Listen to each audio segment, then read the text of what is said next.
April 16th, 1945. Radar Picket Station Number One, 30 miles northwest of Okinawa. Seaman Tom Fern crouched behind the twin 40mm Bofors mount aboard the destroyer USS Laffey as the first reconnaissance aircraft appeared on the horizon at 8:30 in the morning. His hands moved with practiced efficiency, loading 4-round clips into the autoloader while his gunners tracked the diving Japanese bomber through iron sights. The gun erupted with its characteristic rhythmic hammering. Pow-pow-pow-pow, 120 rounds per minute pouring from each barrel. The spent brass casings clanged into collection bins at Fern's feet, adding metallic percussion to the symphony of defensive fire that would define the next 80 minutes of his life. 4 more dive bombers broke formation and screamed toward Laffey. Fern's mount swung to track the lead aircraft. The Bofors spoke again, short, disciplined bursts. The first bomber disintegrated under concentrated fire at 800 yards. If you're enjoying this deep dive into the story, hit the subscribe button and let us know in the comments from where in the world you are watching from today. The second followed moments later, shredded by 40mm shells that tore through aluminum skin and detonated fuel tanks. The third aircraft shed pieces under sustained fire until its fixed landing gear caught the water and it cartwheeled into the sea. But the fourth bomber kept coming. Bullets from the diving aircraft pinged off the gun shield. Fern felt shrapnel slice past his head as he fed another clip into the hungry weapon. At the last possible second, the Bofors gunner walked his fire directly into the bomber's engine. The aircraft exploded barely 200 feet from the ship. 9 more Japanese aircraft would attack Laffey in the next hour. 5 would crash into the destroyer despite everything Fern and his crewmates could do. 4 bombs would strike home, 31 sailors would die, 71 would be wounded. But USS Laffey would survive. She would earn the nickname, the ship that would not die. And the weapon that helped save her, the Swedish-designed 40mm Bofors gun, would prove to be the most effective close-range anti-aircraft weapon of the Second World War. What Tom Fern could not know in that moment was that his gun represented a technological revolution that had begun 15 years earlier in a Swedish factory, travelled through diplomatic intrigue across a world sliding toward war, and arrived in American hands through a journey as improbable as it was desperate. This was a weapon that both Allied and Axis forces would employ with devastating effectiveness. A gun so reliable, so lethal, that it would remain in active service for more than 70 years after its combat debut. The story of how this weapon came to defend American ships against waves of suicide aircraft begins not with warfare, but with a commercial transaction in neutral Sweden during the depths of the Great Depression. 1928. Karlskoga, Sweden. The Swedish Navy approached AB Bofors, the nation's premier armaments manufacturer, with a straightforward requirement. They needed a replacement for their aging Vickers 2-pounder pom-pom anti-aircraft guns. The weapons currently defending Swedish warships were adequate against the slow, low-flying aircraft of the First World War. But aviation technology was advancing rapidly. New aircraft designs promised higher speeds, greater altitudes, and increased maneuverability. The Navy's specifications were precise. The new weapon must fire a shell heavy enough to destroy a modern aircraft with a single hit. It must achieve a rate of fire sufficient to saturate the airspace around a target. It must be reliable enough to function in the harsh conditions of naval service. And critically, it must be light enough to mount on vessels where every kilogram mattered for stability and operational capability. Bofors engineers began with a scaled-down version of a 57mm gun developed decades earlier as an anti-torpedo boat weapon. The company rebarreled a Nordenfeldt version of this gun to 40mm and added a semi-automatic loading mechanism. Initial testing in 1929 revealed a fundamental problem that threatened to derail the entire project. The mechanism required to handle the large 40mm round was too heavy to operate quickly enough for rapid fire. The ammunition, 40mm in diameter and 180mm long, weighed nearly 1 kilogram. Any system strong enough to lift, chamber, and extract these substantial rounds under combat conditions became too massive to cycle at acceptable speeds. Engineers experimented with zinc shell cases that burned up when fired, eliminating the need for extraction mechanisms. The approach failed. The cases proved unreliable and created unacceptable safety hazards. For months, the project stalled as designers struggled to reconcile the competing demands of mechanical strength and operational speed. The breakthrough came from an unexpected source. Around this time, the German industrial giant Krupp purchased a one-third share of Bofors.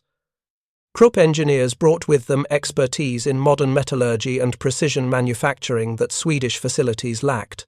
They began systematically upgrading Bofors factories with cutting-edge equipment and advanced production techniques. But the 40mm project remained secret. Swedish engineers, working independently of their German partners, continued refining the feeding mechanism. The solution, when it emerged, was elegantly simple. Instead of attempting to power the loading cycle mechanically, they would use gravity and the weapon's own recoil energy. The gun operated on a recoil mechanism with a vertical sliding breech block, ammunition fed from above in 4-round clips. Gravity assisted the feeding process, while recoil energy from each shot cycled the action, extracting the spent case, cocking the firing mechanism, and feeding the next round. The design required minimal external power while achieving rates of fire that exceeded conventional expectations. The prototype was completed and test-fired in November 1931.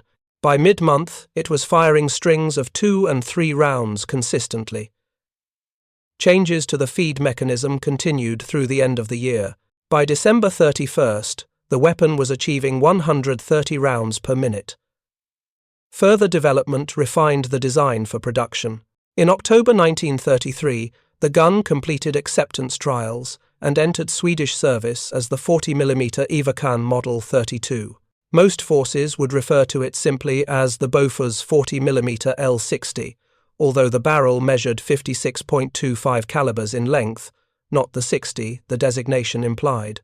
The weapon fired a 900-gram high-explosive shell at 850 meters per second from a 40 by 311mm rimmed cartridge. Maximum effective range against aerial targets reached approximately 2,700 meters. Maximum ceiling reached nearly 7,000 meters, though practical engagement altitude rarely exceeded 4,000 meters. The technical specifications told only part of the story. What made the Bofors revolutionary was the integration of multiple innovations into a single, coherent system. The gun was recoil-operated, using energy from each shot to cycle the mechanism. The vertical sliding breech block provided positive locking while minimizing moving mass. The 4-round clips allowed rapid manual reloading without complex mechanisms. The mounting allowed 360-degree traverse and 90-degree elevation, giving the weapon hemisphere coverage. Most importantly, the gun was reliable. It functioned in Arctic, cold, and tropical heat. It operated in the salt spray of naval service and the dust of desert warfare. It required minimal maintenance while sustaining high rates of fire. These qualities prove essential as the weapon spread across the globe. Bofors unveiled a towed carriage version that allowed ground forces to employ the weapon. The mobile mount transformed the 40mm from a purely naval weapon into a versatile anti-aircraft system suitable for defending ports, airfields, and mobile forces. In August 1935, Belgium became the first foreign customer, ordering 8 units. Poland, Norway, and Finland quickly followed with their own orders. The Swedish Army officially accepted the weapon in 1936, but the gun's reputation truly solidified when the British Army tested a Polish-built version in 1937. British evaluators were impressed. The Bofors outperformed every comparable weapon in British inventory. It fired a heavier shell than the British 2-pounder, it achieved higher rates of fire, it proved more reliable under field conditions. Most significantly, it used ammunition compatible with guns already in Commonwealth service, simplifying logistics across the British Empire. The British Army designated it the QF 40mm Mark I gun. Those equipped with flash hiders became Mark I2. British engineers modified the design for efficient mass production. After integrating the Kerosene Director fire control system, the resulting QF 40mm Mark III became the standard light anti-aircraft weapon of the British Army. By 1939, when war engulfed Europe, 18 nations were operating Bofors 40mm guns. Licensed production had begun in several countries. The weapon's reputation for reliability and effectiveness had spread throughout military circles worldwide. But two major powers had yet to adopt the gun, and their decisions would determine whether the Bofors remained a regional success or became a globally dominant weapon system. The United States initially showed little interest. The U.S. Army had developed its own, a 37mm gun, the M1, and saw no reason to adopt a foreign design. The U.S. Navy, focused on larger caliber weapons for fleet defense, considered the 40mm too small for their requirements. Both services would reverse these assessments within months, but not before a desperate improvisation brought the weapon to American shores. February 1940. New York Harbor. The converted passenger liner American Legion departed on what appeared to be a routine voyage to the Panama Canal Zone. The ship would make 5 round trips over the following months, carrying civilian and military passengers to American bases. But during her June voyage, American Legion received a classified mission that required extraordinary diplomatic coordination. The worsening situation in Europe had convinced American military planners that they needed to evaluate modern European weapons immediately. The Bofors 40mm topped the acquisition list, but with German forces controlling most of continental Europe and neutral Sweden effectively isolated, obtaining a specimen seemed impossible.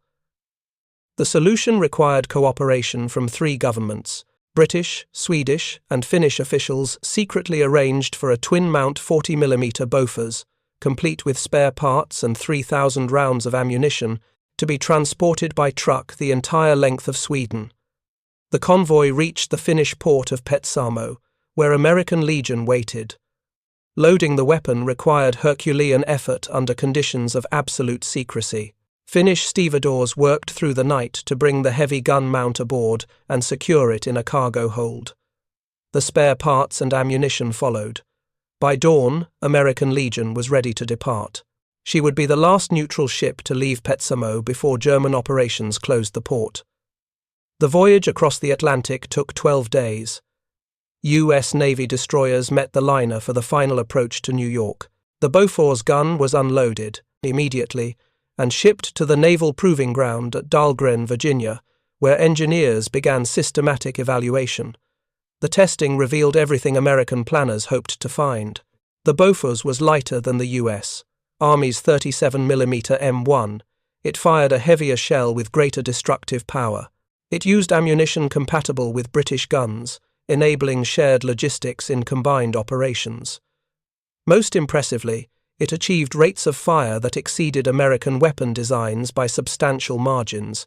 The U.S. Army, despite initially preferring their domestic 37mm gun, recognized the Bofors' superiority and designated it the 40mm automatic gun M1.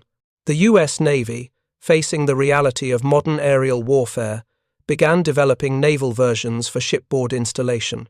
Between late 1940 and June 1941, American factories produced Bofors guns illegally to aid British war efforts before formal licensing agreements existed.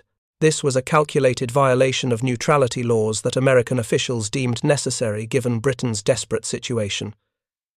In June 1941, Bofors A.B. formally granted the United States production licenses, legitimizing the existing manufacturing program.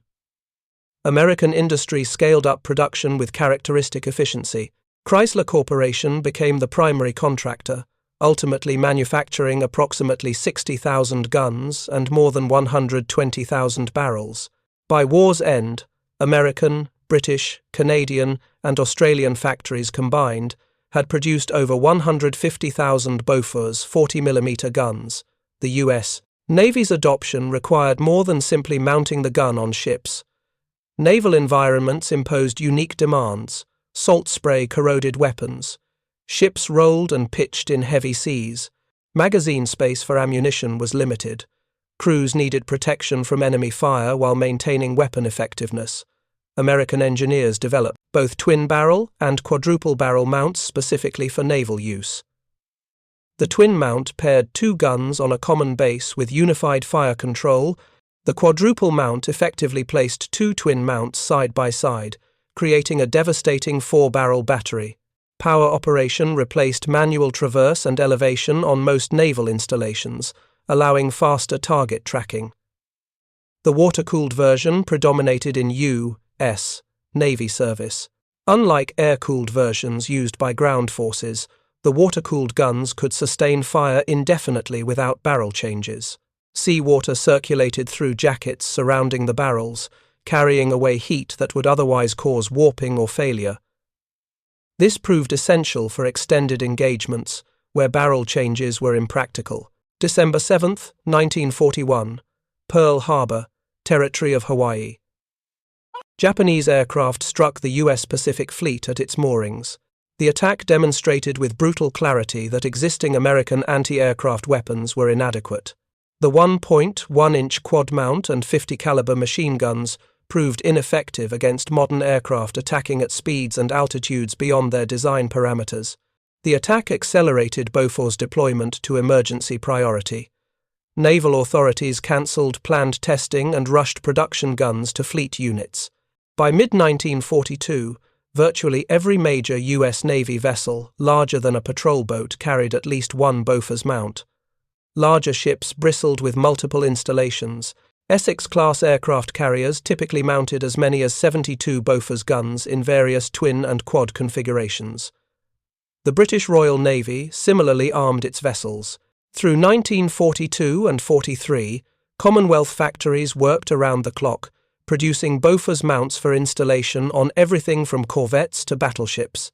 The gun became ubiquitous, the standard close-in anti-aircraft weapon of the Allied fleets. But the true test would come when Japanese forces, facing inevitable defeat, adopted the most desperate tactic in the history of naval warfare. October 19, 1944. Mabalacat Airfield, Philippines. Admiral Takejiro Onishi, commander of the 1st Air Fleet, met with senior pilots of the 201st Air Group. What he told them would fundamentally change the nature of aerial combat in the Pacific War. Onishi spoke bluntly. Japan had already lost the war. American industrial production, military strength, and technological superiority made defeat inevitable. But the timing and terms remained in question. If Japan could make invasion sufficiently costly, if American casualties mounted high enough, political pressure might force negotiation rather than unconditional surrender. Conventional attacks had proven ineffective against American defenses. Experienced Japanese pilots had been systematically destroyed through 2 years of attrition warfare. Replacement pilots received minimal training, insufficient for precision bombing and torpedo attacks. The mathematics were unforgiving. Japan lacked the pilots, aircraft, and fuel to sustain conventional operations. Onishi proposed something different: deliberate suicide attacks. Pilots would load their aircraft with explosives and dive directly into enemy ships. The tactic eliminated the need for precision bombing skills. It required only enough training to keep an aircraft pointed at a target. One plane, one ship. That was the goal. Japan's salvation, Onishi explained, no longer depended on civilian and military leaders, but on young pilots and their body-hitting spirit. When he finished speaking, in a frenzy of emotion, all of the pilots volunteered for the 1st Special Attack Unit.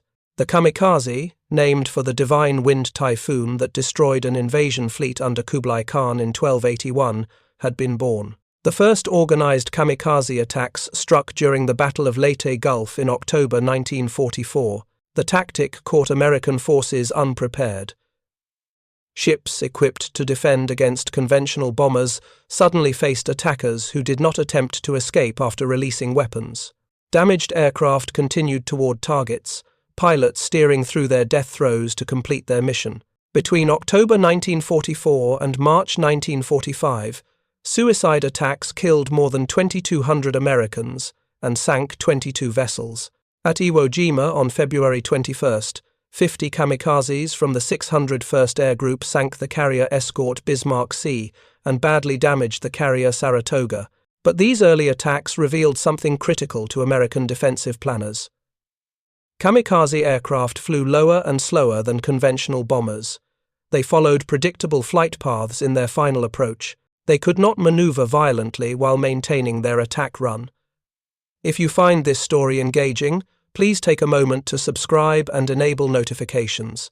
It helps us continue producing in-depth content like this.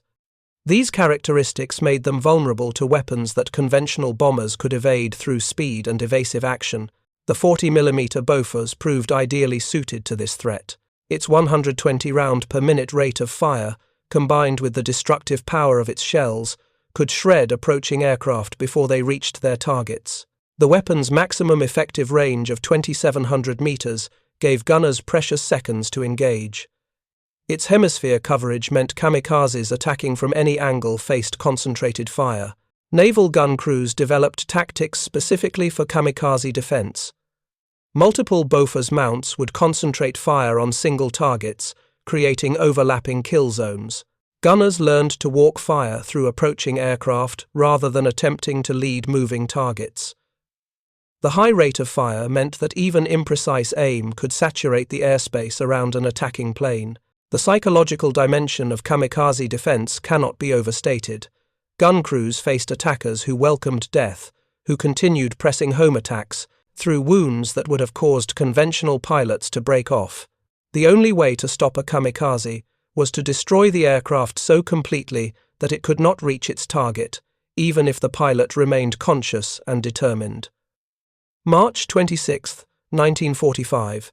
Preliminary operations for the invasion of Okinawa began. Suicide plane attacks commenced immediately. American sailors facing the largest amphibious operation of the Pacific War knew what awaited them. Intelligence estimates predicted massive kamikaze attacks throughout the campaign. The estimates proved conservative. Japan would launch nearly 2,000 suicide attacks against the Allied fleet during the 82-day battle for Okinawa.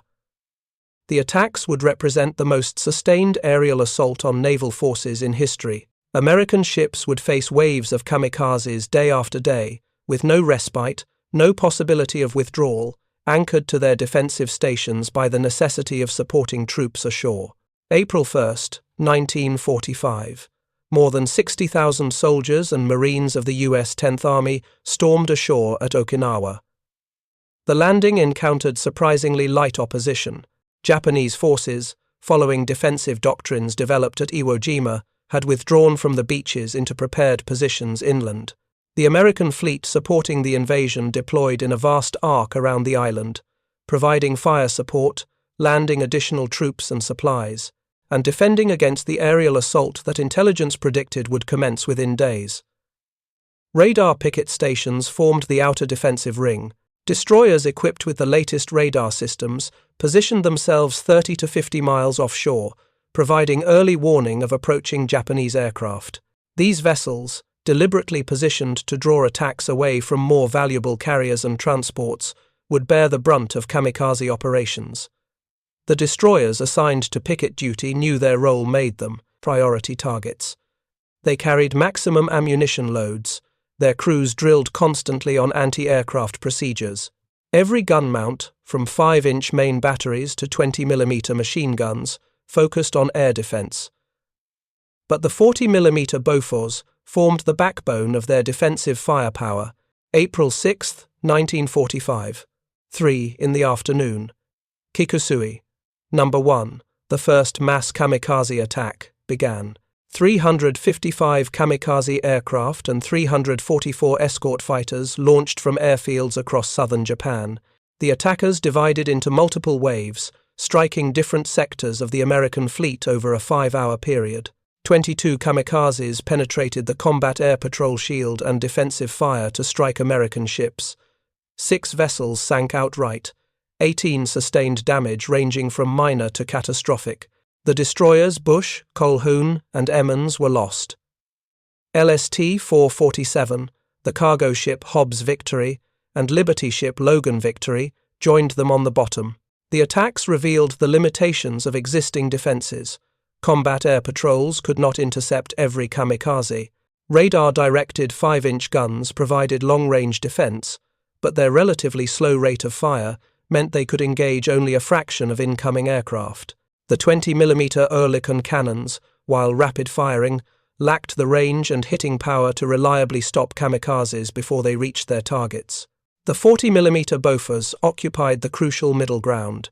With effective range between 500 and 2700 meters, the guns engaged kamikazes in the critical seconds after they broke through long-range defenses, but before they closed to suicidal range. The weapon's 120 round per minute rate of fire meant that a twin mount fired 4 rounds per second.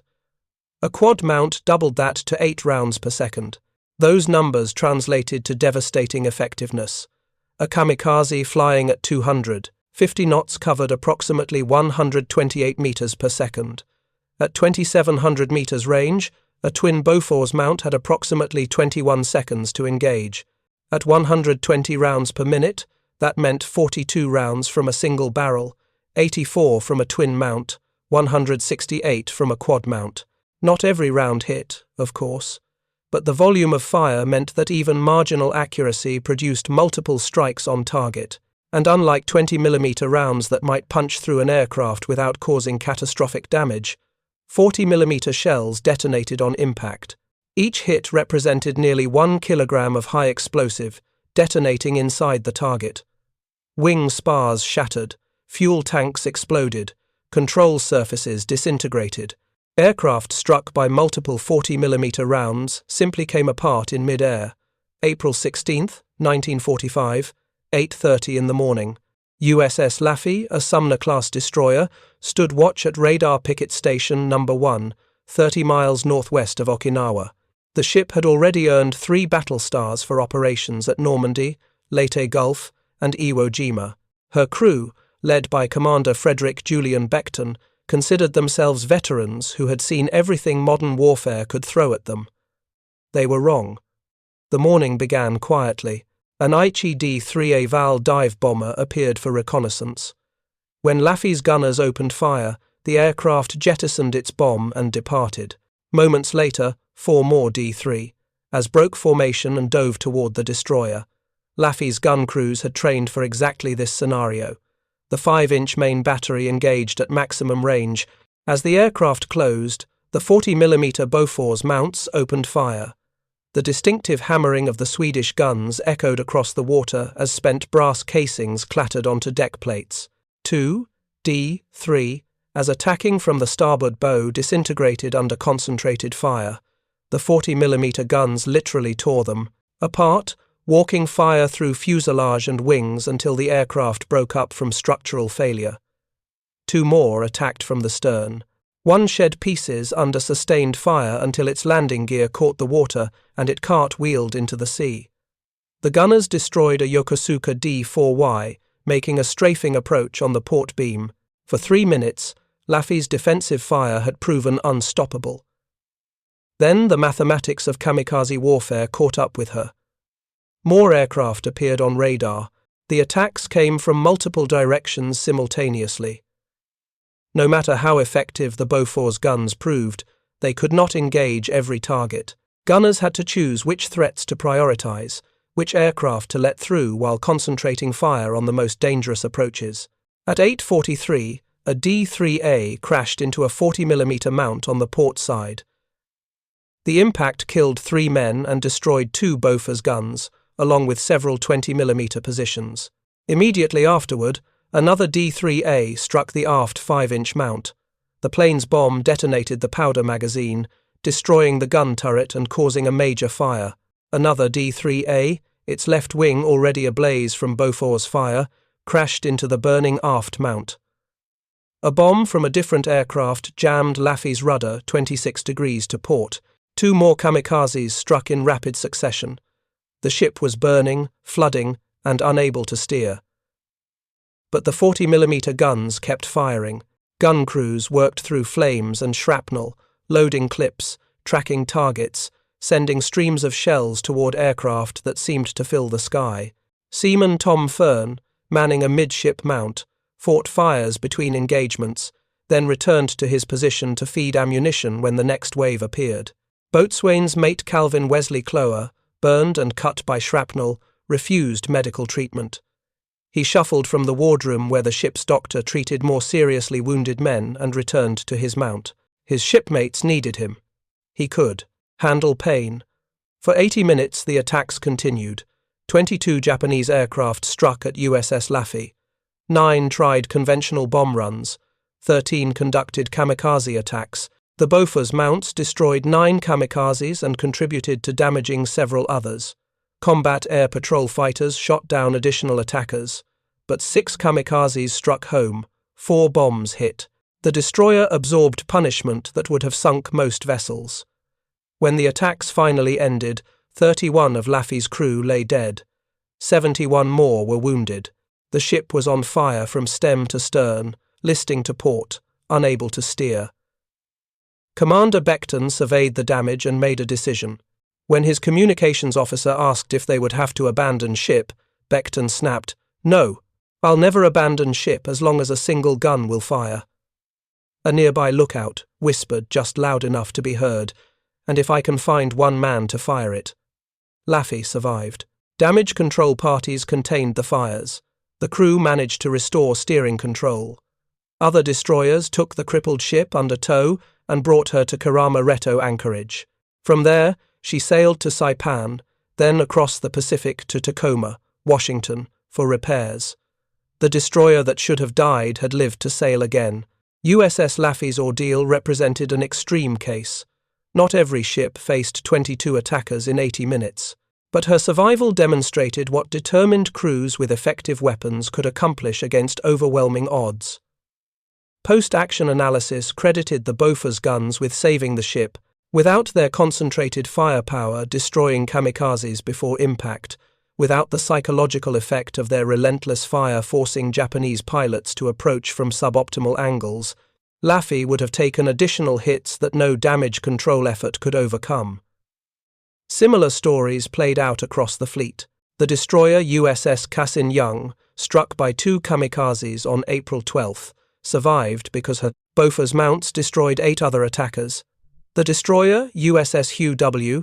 Hadley and destroyer escort USS Evans, facing 156 attacking aircraft on May 11th, destroyed 35 planes before damage forced their withdrawal. Without Bofors guns, both ships would have sunk within 30 minutes.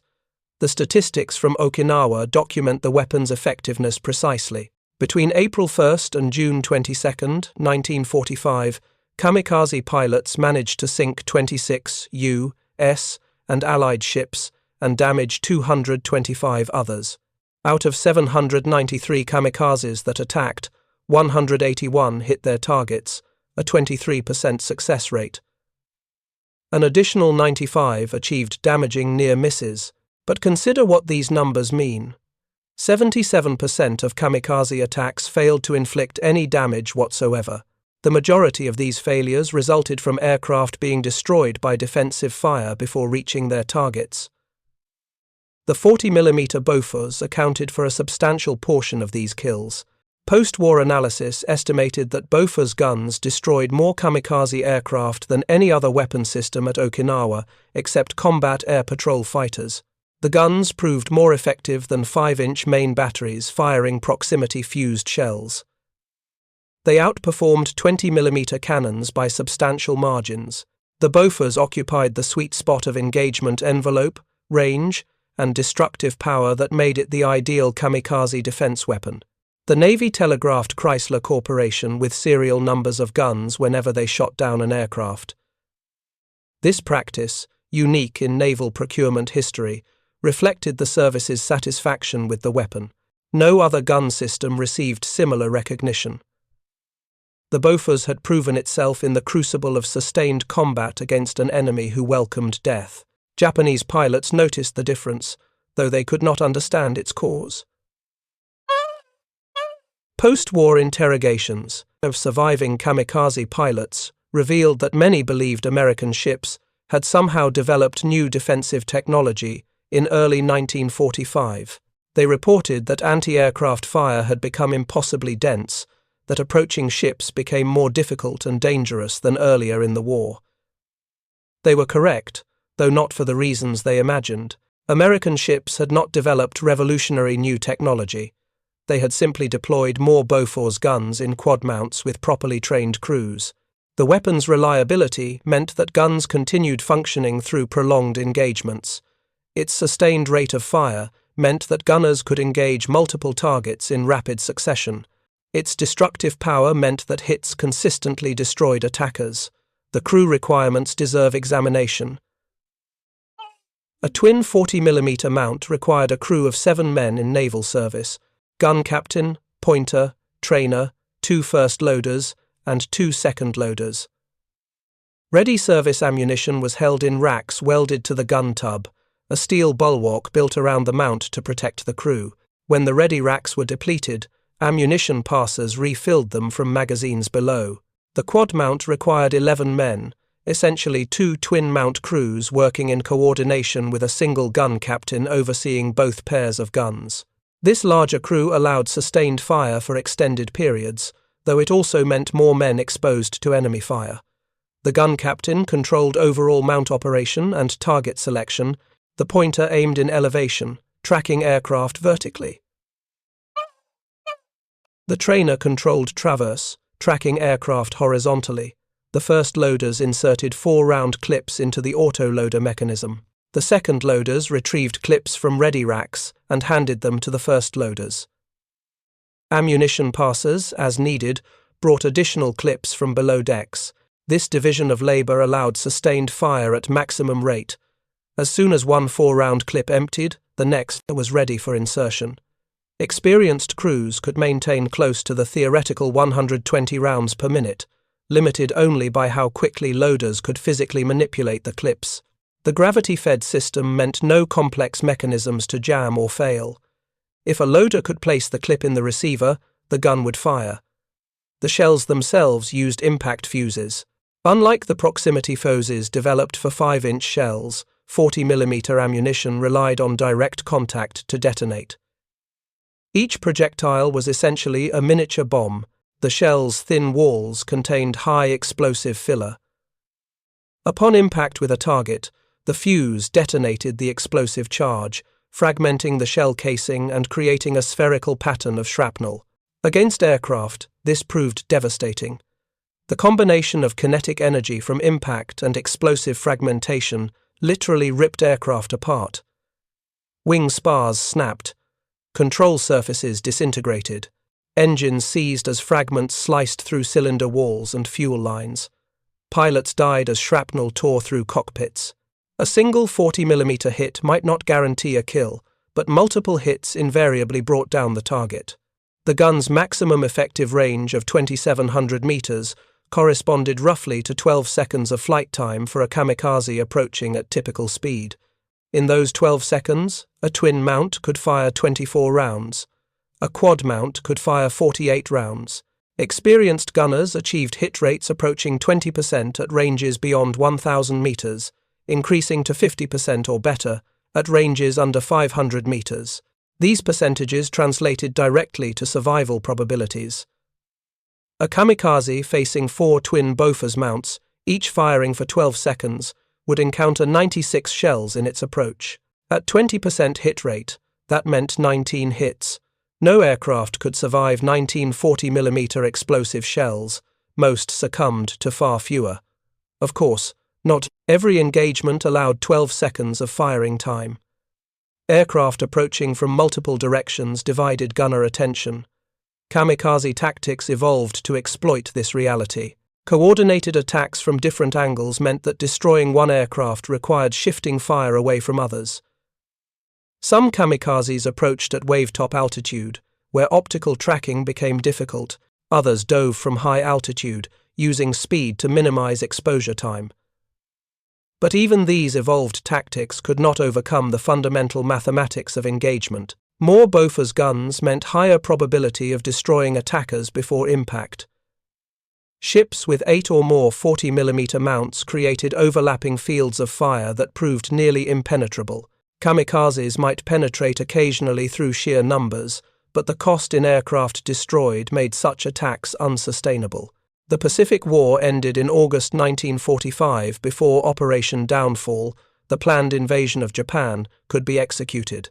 Post-war analysis suggested that kamikaze attacks during downfall would have been exponentially larger than those at Okinawa.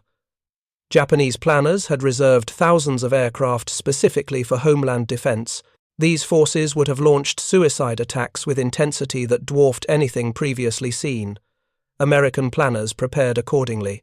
Production of Bofors guns continued at maximum rate through July 1945. Naval vessels scheduled for downfall received additional mounts wherever space allowed. Some ships had Bofors guns installed on every available surface. The plan called for such density of defensive fire that kamikaze attacks would become suicidal, not because pilots intended to die, but because survival would be mathematically impossible. The atomic bombings of Hiroshima and Nagasaki and Japan's subsequent surrender rendered these preparations unnecessary. The guns that might have defended invasion fleets never fired in anger, but their mere existence and Japanese knowledge of what awaited them contributed to the strategic calculation that made surrender inevitable. The 40mm Bofors continued in American service long after Japan's surrender. During the Korean War, the guns defended ships supporting amphibious landings at Incheon and providing fire support along the coast.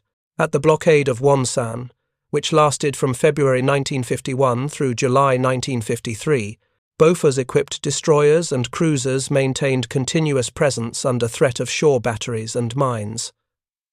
Vietnam saw the guns adapted for riverine warfare. Navy patrol boats mounting Bofors guns operated in the Mekong Delta, providing fire support for ground operations and engaging shore targets. The weapon's reliability in harsh conditions made it ideal for this environment. The gun remained in active U.S. Navy service through the early 1970s. Only the development of guided missiles and new threats from anti-ship missiles led to its retirement from frontline vessels. But even then, reserve fleet ships retained their Bofors mounts for years afterward. Globally, the weapon continued far longer. The Canadian forces used Bofors guns on surface vessels into the late 1980s. The Kingston-class coastal defense vessels employed them as main armament for nearly 20 years, before removal in 2014. French Navy ships continued using the original L-60 design on patrols and auxiliaries into the 21st century. Norwegian and Icelandic Coast Guard vessels still operate the 40mm Bofors today. The gun's longevity reflects fundamental design excellence. In 1933, Swedish engineers created a weapon that remained viable for more than 80 years. The basic operating principles proved so sound that they required minimal modification across decades of technological advancement. Modern versions fire improved ammunition and incorporate radar fire control, but the core mechanism remains recognizably descended from that first prototype tested in November 1931. More than 25,000 Bofors 40mm guns were produced during World War II alone. American, British, Canadian, and Australian factories combined manufactured over 150,000 units by war's end. Both Allied and Axis forces employed the weapon. Germany produced captured guns through Norwegian factories as the 4cm Flak 28. Japanese forces used Bofors guns captured in the Dutch East Indies. The weapon's universal adoption testified to its effectiveness. The gun saw service in every major conflict from 1939 through the present day. The Indo-Pakistani Wars of 1947, 1965, 1971, and 1999, the Korean War, Vietnam, the Falklands War in 1982, the Gulf War in 1991, more recent commitments in Iraq and Afghanistan. The weapon adapted to new roles as warfare evolved, serving aboard gunship aircraft like the Lockheed AC-130 Spectre and on tracked armoured vehicles. The story of the Bofors 40mm proves that sometimes the greatest innovations come not from revolutionary new concepts, but from perfecting existing technologies. Swedish engineers in 1933 did not invent the anti-aircraft gun. They refined it. They solved the technical challenges that had limited previous designs. They created a weapon that balanced rate of fire, destructive power, reliability, and practical usability in a single, coherent system. When desperate times demanded it, when kamikazes filled the skies off Okinawa, when young American sailors like Tom Fern stood their ground behind Swedish-designed guns and poured fire into approaching aircraft that welcomed death, the Bofors did not fail. It fired 120 rounds per minute, every minute, hour after hour, day after day, through 82 days of sustained combat. Those rounds, each one carrying 900 grams of high-explosive shredded aircraft that should have killed thousands more American sailors. They gave ships like USS Laffey the fighting chance that made survival possible. They turned kamikaze attacks from devastating certainty into desperate gamble. The Japanese never expected that a Swedish gun, designed in peace, manufactured across Allied nations, and operated by sailors who learned their trade in combat, would prove decisive in defeating their last desperate stratagem. But that is precisely what happened in the waters off Okinawa in the spring of 1945. Thank you for watching. For more detailed historical breakdowns, check out the other videos on your screen now, and don't forget to subscribe.